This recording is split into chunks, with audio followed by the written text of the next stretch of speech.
It is going to be fascinating to see what Lottie Woad does from this position. She did lead wire-to-wire and won an LET event just 3 weeks ago in Ireland. So let's get her reaction to her performance as a professional so far. It's been great. The crowds are really good, even yesterday when we turned off early. So, yeah, it's just nice to have all the people come out.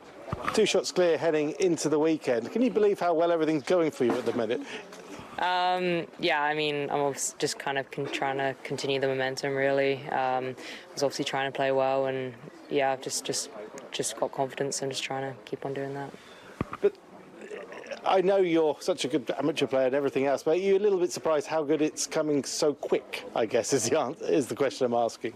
I'm not sure. I mean, I think I've played in 6, 7 majors now, so I've had all that experience, and obviously the LET event too, so it wasn't really new things, I guess, so kind of knew how to deal with it all.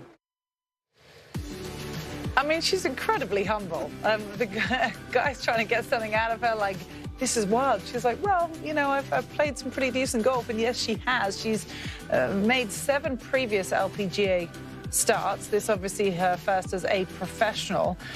She finished tied 3rd at the Amundi 2 weeks ago, which is what gave her the final point needed in the LPGA Elite Amateur pathway in order to gain immediate status on the LPGA Tour, which is why she's able to make a professional debut this week, and then she will also play in the AIG Women's Open next week.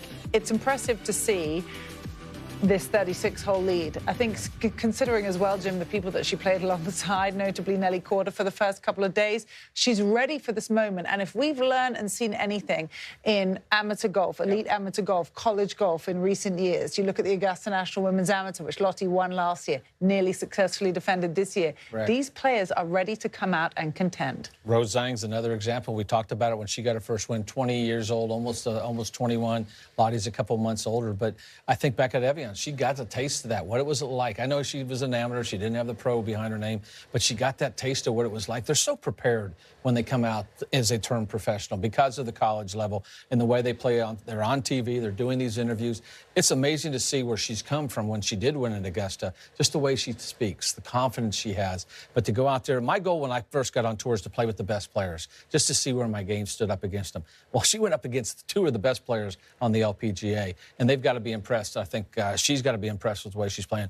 32 of 36 screens, been ball striking fantastic, bogey-free. I mentioned yesterday it's going to be fun to see if she could get her first win. Now she's in great contention to do it. That's a confident person. That's not someone saying, why, I hope I do it. She believes she can do it. Once you get that through your mind that you believe and you expect to do it, we'll see what happens. I think with the rules as well now with amateur play and the NIL guidelines, you know, shout out to Kevin Hopkins at XL Sports. He's been managing her well already, preparing for this moment. The only thing really that's massively changed for her probably is her caddy. She had her longtime coach from Farnham, Luke, on the bag for this kind of run through the summer. Now she has, you know, a full-time caddy, and that's perhaps a little bit of a different situation. But everything else, when you're playing golf at such an elite amateur level, there's not really that much of a change other than you're perhaps picking up a paycheck at week's end. Well, exactly. And you wonder, okay, now I am playing for money, but she has played at that top level. She's been on TV. She's done the interviews. She's done those things. Like she said, what she's playing, 6, 7 majors. I mean, there's players that go years before they even play in their first. So she's got a little taste of that. And she knows, hey, I just went up against the best in the world, and I beat her the first 2 days. I can play with her, and I think I can beat her. So I think it's up to her whether she thinks she can do it, and she has. She's done it at a great stage. And we do compare Rose to the way she came out and the way she has. So those, we didn't think we'd see a Rose for years. Now, Lottie's out here just a couple of years later, so it's pretty impressive golf. That shows you when they did stay in college how much they're prepared to get out here to play at this level. Same management, by the way. It'd be interesting. Yeah. Obviously, Rose won in her first professional start. There's still a couple of days ahead for Lottie Woad. And even though she did this in the LET event, she wasn't playing with the same caliber of competitors as she is this week. So speaking of the world number 1, let's show you how she played today.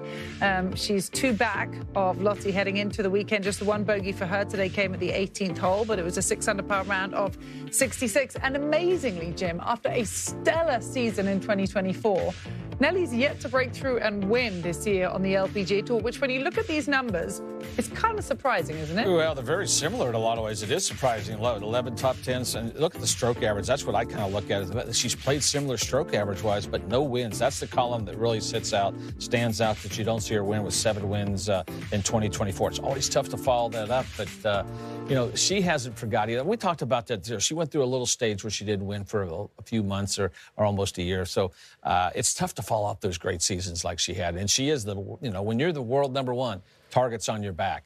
But I look for her to turn it around these next couple of weeks. She would love to win this week, but she's looking forward to the next week as well. It almost proves why Scotty Scheffler is so good, because last year both Nelly and Scotty had these standout seasons, and Scotty's just continued kind of on these train tracks, and Nelly has yet to break through again. Doesn't mean to say she hasn't been playing well. We've just seen her scoring average. She just hasn't got into the winner's circle. Look, she may well do that this weekend. Of course, we will wait to see.